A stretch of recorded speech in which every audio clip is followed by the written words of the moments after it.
सहना भवतु सहनौ भुनक्तु सह वीर्यं करवावहै तेजस्विनावधीतमस्तु मा विद्विषावहै। ओम शांति शांति शांति।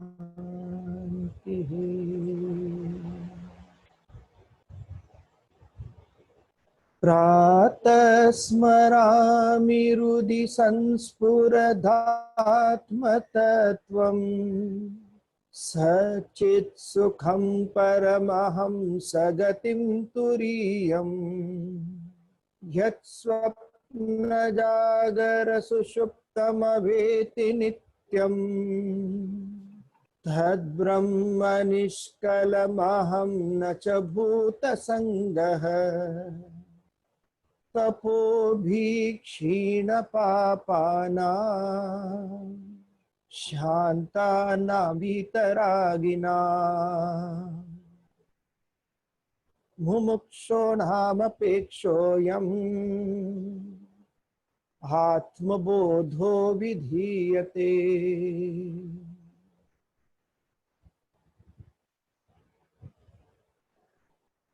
So today's topic is knowing yourself.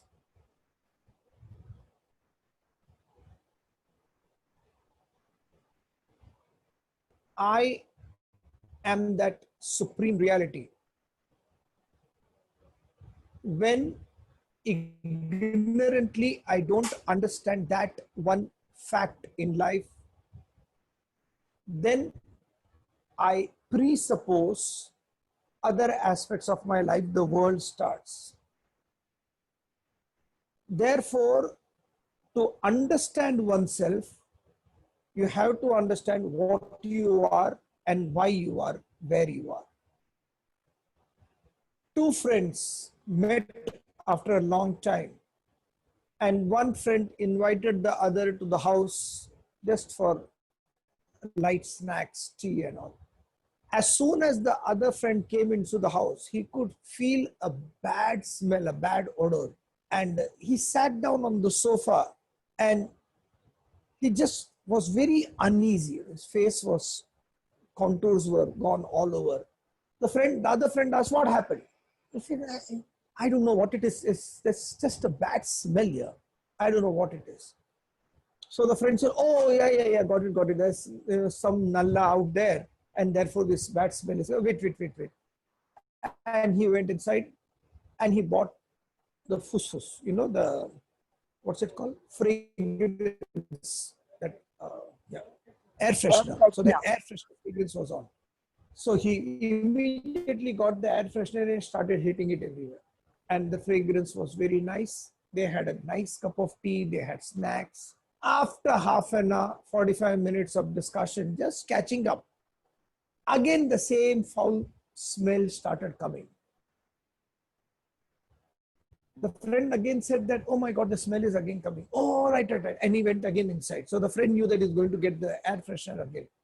As he had gone inside to find that bottle, this friend got up and started to walk everywhere to see from where that smell is coming. He looked behind the sofa. He looked behind the chair. Then there was another cushion there. He looked behind that. Behind the cushion, there was a curtain. The curtain was half drawn. Behind the curtain, there was a dead rat. And it had maggots coming all over. He waited for the friend. The friend came with this bottle and said, okay, I want to spray. I said, just relax. Come here. And he showed him, look at this. After showing, look at this, and then he going away, what would be the friend doing? He would still be spraying the same thing? No. He will immediately see to it that that dead rat is removed. Similarly, in Vedanta, once you understand what is the cause of your agitation, you just have to tackle that. Agitation comes from me. It never comes from outside, because depending on different perceptions and objects outside, I sometimes get happiness out of it. Sometimes I get sadness from it. If I smoke a cigarette, I find it detestable. But when I see somebody else who is habituated to it, smoking today, that person is literally in heaven. So cigarette being the same is giving pleasure to one while it is painful for somebody else. So it is never the object, but the perception of the object which gives pleasure and pain, which is within you. So when we start talking about knowing yourself, you have to find out who you are. So the Granthas, they start saying that you are the Supreme Self, nothing else. Since I can't understand I am the Supreme Self, then they bring it down saying that you are the self, the spirit, functioning through three equipments. And the spirit functioning through three equipments are called the body, mind, and intellect. Sharir, Manas, Man, Buddhi. These are the three equipments through which everybody is functioning. Physical body is just like a vehicle. It takes you from place A to place B and B to C, vagara, vagara, whole life. So it stays for a particular time. Its job is to just take you from place A to place B. Therefore, when you have a vehicle which takes you from place A to place B, your job is to see that that vehicle functions beautifully. It should not stop in between. So all the services regarding the vehicle is done before the journey has started, not during the journey. Similarly, this physical body is a vehicle. Do servicing of this physical body nicely. Eat the right kind of food, drink the right kind of water, every aspect of this physical body, exercise every day, walking or running or dancing or I don't know, whatever is it. See to it that the body is fit so that it lasts for a particular period of time. I kept on repeating, the vehicle is to take you from place A to place B. Now we come to who is this you? Inside this body is the two equipments, which is very, very important, and they are the most important aspect of our personality. They are the ones to dictate terms to the physical body of how to live life. And the job of the physical body is to follow those dictates. If the physical body follows those dictates, it is a happy life. If the physical body does not follow those doctrines, then it is a sad life. So the physical body is made up of sets of organs, 5 sets of organs of perception and 5 organs of action. 10 organs total, the 10 heads of Ravana. 10 organs. First, eyes, ears, ears, eyes, nose, ears. I'm joking. I do this usually in my class, but I can't see anybody, so I'm trying to do it on my own. Nose, eyes, tongue, ear, skin. 5 organs of perception. Perception in the sense of these are the 5 organs which is a window to my world. With these 5 organs, I contact the world. So if one organ disappears, my world changes that much.